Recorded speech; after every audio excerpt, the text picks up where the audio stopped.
Can you give an example of a company that is in the stage between being a growth stock and a value stock? Yeah.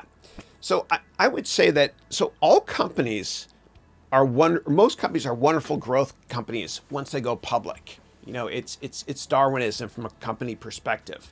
Only very successful companies go public.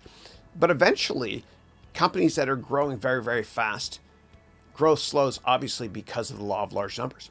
So for example, the United States economy, which is responsible for close to a third of the revenue of the world, meaning GDP of the world.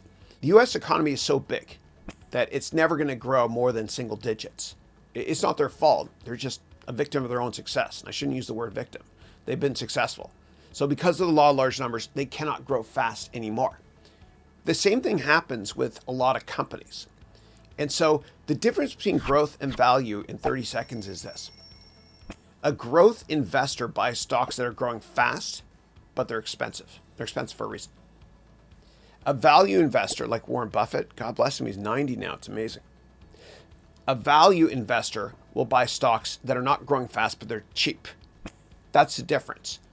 And every growth stock eventually becomes a value stock, but you never want to buy a stock when it's transitioning between growth and value, because people are usually growth or value investors. When it transitions in the middle, I refer to that as investment purgatory. And it can take a decade to transition from growth to value. And sometimes you have private equity investors that will come in and actually make that 10 years much, much shorter, which is what Carl Icahn did with eBay when he forced the company to break up into two pieces.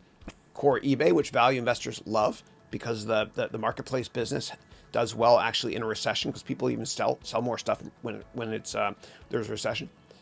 And then growth, the growth investors loved PayPal as well, because PayPal is a high growth entity. So just be careful never to invest in a company that's in the middle, okay? Because the likelihood of growth or value investors buying it immediately is quite low, quite low.